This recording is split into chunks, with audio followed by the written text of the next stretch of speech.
बिस्मिल्लाहिर्रहमानिर्रहीम अस्सलाम वालेकुम। Welcome to my channel. की हाल है तुहाड़ा जी? तुहां सबनों जी बड़ा बड़ा वेलकम है। और आज की शाम की चाय के साथ एक दफ़ा फिर से जी जो है वो यही चीज़ें खाई जा रही हैं जो खाई जाती हैं, और आप लोग भी ज़रूर शाम में कुछ ना कुछ खाते होंगे। आज मैं आपको दिखाऊंगी कि आज से ठीक 1 साल पहले मेरा गार्डन कितना हसीन था। ये देखिए जी, ये हमजा साहब 1 साल पहले इस तरह के हुआ करते थे, और ये हमारे गार्डन में देखो कितनी प्यारी घास हुआ करती थी, और जो अब ये हाल हो चुका है गार्डन का।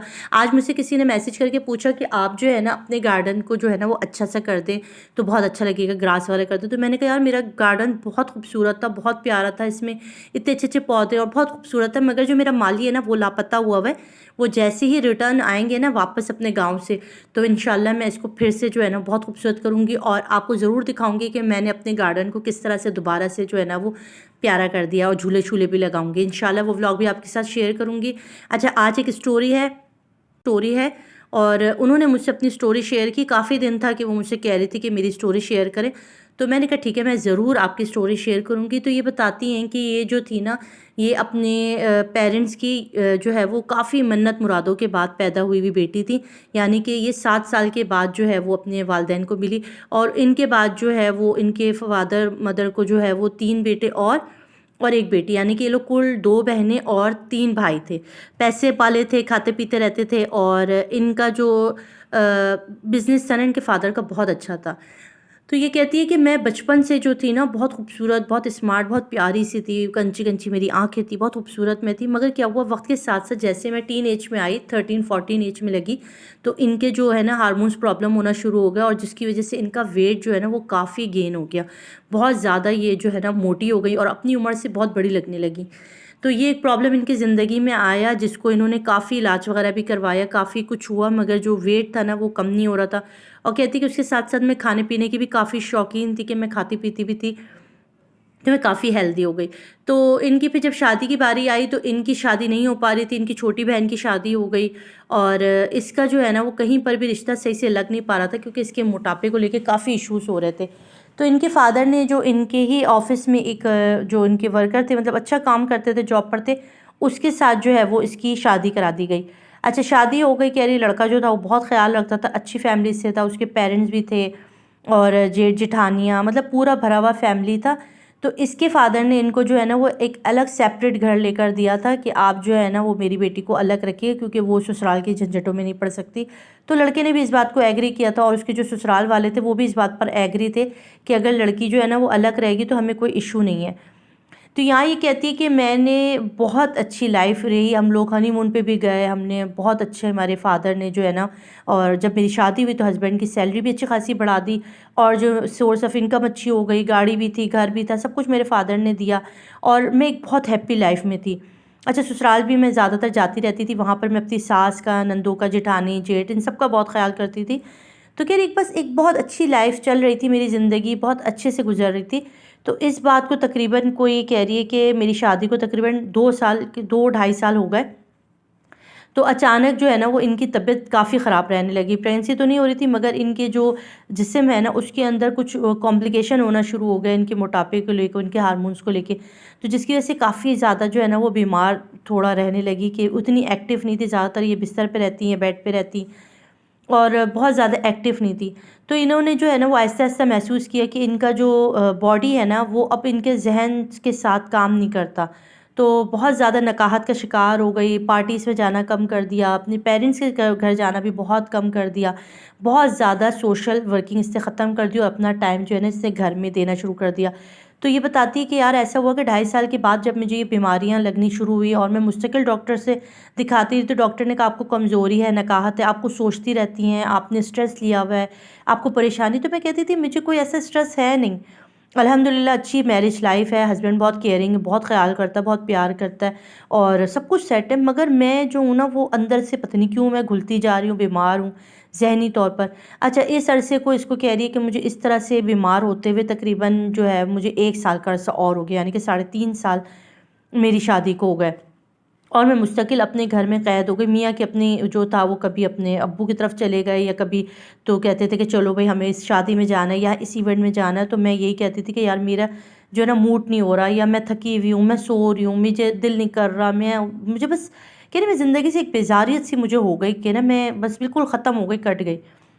इस सारे अरसे में ऐसा हुआ कि ये तकरीबन कह रही है मेरी शादी के 3.5 साल के बाद की बात है कि एक दिन मुझे मेरी दोस्त ने फ़ोन किया, कहा कि तुम्हें पता है कि तुम्हारे हस्बैंड आज मुझे ना एक फ़ला रेस्टोरेंट में नज़र आए थे और उनके साथ जो थे ना वो कुछ बच्चे थे और एक खातून थी। तो मैंने कहा अच्छा कैसे हो सकता है, मेरे कह लेंगे, मैंने कहा कि नहीं तुम्हें गलतफ़हमी हुई है, नहीं नहीं वो नहीं होंगे, वो तो मीटिंग में होते हैं इस टाइम पर ज़्यादातर। तो उसने कहा नहीं यार मैं सच कह रही हूँ कि ये सीरियसली मैं तुमसे बता रही हूँ कि ऐसा हुआ है, मैंने खुद देखा है, वो वही थे, यानी उनके हस्बैंड का नाम ले रही थी। तो उन्होंने अभी मुझे मना किया कि ना मेरे नाम आप बताएंगे और ना कुछ। तो कहने लगी अच्छा तो इसने क्या किया, उनकी एक पिक्चर लेकर जो है ना, क्योंकि वो उसी रेस्टोरेंट में बैठी हुई थी उसकी दोस्त, उसने जो है वो इस पिक्चर लेकर सेंड कर दी कि ये देखो, ये देखो, अगर मैं झूठ कह रही हूँ। तो कह रही जब मैंने देखा तो वाकई वो तो मेरे हस्बैंड और उसके साथ 3 बच्चे और एक लड़की भी थी, खातून भी थी, लड़की तो नहीं थी, एक अबा कबा पहनी हुई खातून भी थी। और बच्चे भी कोई छोटे छोटे नहीं थे, माशाल्लाह अच्छे बड़े बड़े थे। तकरीबन बड़ा वाला जो लड़का था वो तकरीबन कोई 11-12 साल का था और बच्चे इसके बाद लाइन से इस तरह के थे। मैं बड़ी परेशान हुई, ये क्या सीन है, ये क्या चक्कर। अच्छा फिर जब रात गए जो है ना हस्बैंड वापस आए तो मैंने उनसे पूछा कि क्या चक्कर, ये क्या है, ये क्या है। तो उन्होंने कहा कि यार मेरी दोस्त की फैमिली है, ये जो है वो दुबई से। तो उन्होंने इस तरह बताया कि इन्हें कुछ अरसे के लिए यहाँ पे स्टे करना था, फिर उसके बाद इन्हें दोबारा किसी और शहर या किसी और कंट्री की तरफ मूव कर जाना था। तो मैं थोड़ी देर के लिए उनको लेके बैठ गया। तो मैंने कहा सही है, शायद ऐसे ही होगा। फिर उसके बाद ऐसा हुआ कि कुछ अरसे के बाद मुझे उनके मोबाइल में जो है ना वो कुछ चीज़ें ऐसी मिली और कुछ दोस्तों ने, कुछ लोगों ने बताना शुरू किया कि भाई तुम्हारा हस्बैंड जो है वो किसी बच्चे के साथ यहाँ था या यहाँ था। इवन कि एक दफ़ा किसी ने बताया कि स्कूल में भी जो है वो देखा गया। तब मुझे पक्का यकीन हो गया कि कोई बात है। फिर मैंने अपने भाई वगैरह से और अपने फादर से बात की, तो उन्होंने जब प्रेशर वगैरह दिया उसके बारे में जब इंक्वायरी कराई, तब हमें पता चला कि उस शख्स की जो है ना वो पहले से जो है वो शादी हुई हुई थी और उसके 3 अदद बच्चे भी थे। उसने क्या किया, उसने जो है जब देखा कि मेरे जो अब्बू हैं, उन्होंने इनको जब शादी का प्रपोज़ल से पूछा कि आप मैरिड अनमैरिड, इन्होंने साफ़ कह दिया कि मैं अनमैरिड हूँ। और उसमें इसकी जो पूरी ससुराल इसमें इन्वॉल्व था और इसकी अपनी बीवी इसमें इन्वॉल्व थी और उसने खुद इजाज़त दी कि तुम इसके साथ दूसरी शादी कर लो और उसके बाद जो है वो जो हम पैसे लेंगे, क्योंकि हर चीज़ की थी। मुझे तो इसने जो है वो बाद में मुझे पता चला, जब मैंने सही से अपना मेडिकल चेकअप करवाया तो मुझे पता चला कि ये जो है ना मुझे मेडिसिन दे रहे थे जिससे मैं नींद में गुनूदगी में चली जाऊँ, मैं थकी रहूँ, डिप्रेशन में रहूँ और मुझे आहिस्ता आहिस्ता जो है ना वो मतलब दुनिया से ख़त्म किया जा रहा था। जब ये सारी सिचुएशन हमारे सामने आई तो मैं तो भाई बड़ा लर्ज़ के रह गई। मेरे फादर ने तो जो एक्शन लिया उसे फ़ौरन के फ़ौरन ही पहली फुर्सत में जो है ना वो रिपोर्ट दर्ज कराई और उसको थाने में बंद करवाया गया, उसकी फ़ैमिली के ख़िलाफ़ एक्शन लिया गया। तो मुझे उस वक्त जो है वो बड़ा गुस्सा था, मगर मैंने रियलाइज़ किया कि शायद इस आदमी ने जो कुछ भी किया वो अपनी फ़ैमिली के लिए किया, मगर इसने मुझे जो मारने की कोशिश की ना वो किसी भी हद तक सही नहीं थी।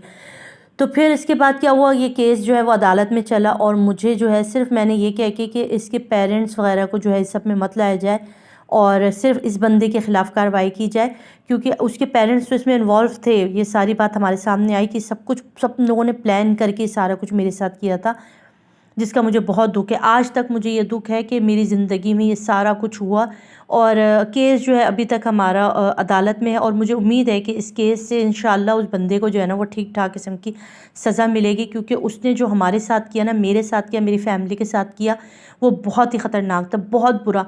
इतने घटिया उसने ये हरकत की कि अगर उसको पैसे ही चाहिए थे तो वो कुछ भी करके अपनी मेहनत कर सकता था, मगर इन सब ने मिल के ना मुझे मारने की कोशिश की। इस चीज़ को हमारी पूरी फैमिली कभी भी माफ़ नहीं कर सकती। इस तरह के घटिया दुनिया में मर्द मौजूद है, इस तरह के घटिया लोग, घटिया फैमिलीज़ हैं जो चंद रुपयों की खातिर, चंद पैसों की खातिर अपनी जो है ना वो आखिरत ख़राब करते, अपनी दुनिया ख़राब करते हैं। इतने ख़बीस कहूँगी मैं तो यही कहती हूँ, कह रही थी लड़की ना बेचारी बड़ी दुखी थी कि मेरी ज़िंदगी इतनी ख़तरनाक मोड़ पर आ गई।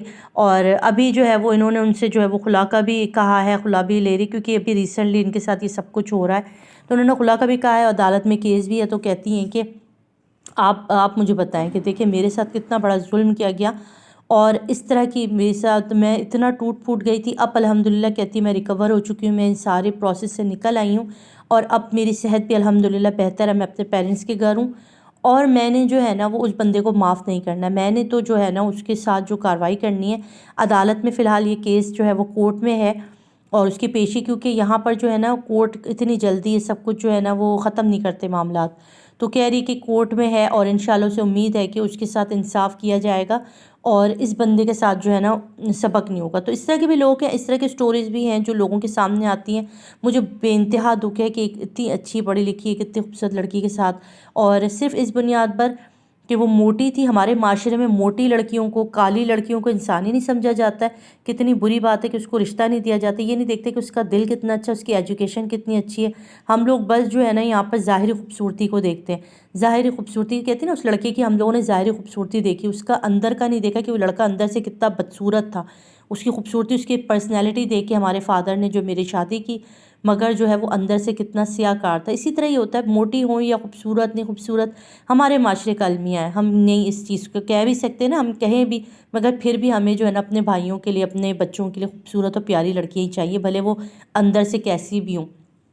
तो ये आज की वीडियो थी। मुझे आपके कमेंट का इंतज़ार रहेगा कि आपको आज का कमेंट कैसा लगा। केक की रेसिपी भी आपको साथ साथ दे दी है और उम्मीद है कि आपको ये भी अच्छी लगी होगी। इंग्रेडिएंट्स जो है ना वो मैं नीचे डिस्क्रिप्शन में लिख दूँगी, तो आप फॉलो कर देना। कोई भी चीज़ मेजरिंग से नहीं डाली है मैंने इसमें। अच्छा, आपको इसके ऊपर थोड़ा वाइट वाइट सा लग रहा होगा ना, तो यार देगची में पका है, मगर इसका कलर इसमें लाइट आ रहा है, मगर जब मैं सामने ना ये बिल्कुल ब्राउन, हल्का ब्राउन कलर आ गया, तो इससे ज़्यादा जो है ना वो देगची में इससे डार्क कलर नहीं आता। अगर आपके यहाँ अवन है तो आप इसको अवन में बेक कर सकते हैं, तो ये बहुत ज़बरदस्त किस्म का इसका रिज़ल्ट आएगा। मेरे पास अनफॉर्चुनेटली इस वक्त जो है वो अवन मौजूद नहीं है, और जो था मेरा तो इलेक्ट्रिक वाला वो ख़राब हुआ हुआ है ना, तो मैं इस वक्त देगची में ही पका रही हूँ। तो इंशाल्लाह आपको ये रेसिपी भी अच्छी लगी होगी, आज की स्टोरी भी बहुत अच्छी लगी होगी, क्योंकि स्टोरी मेरे दिल को इतनी लगी ना, मुझे उस लड़की के लिए इतना दुख है ना, मैं आपको बता नहीं सकती। बस चैनल को ज़रूर सब्सक्राइब करके जाइएगा। अल्लाह हाफ़िज़।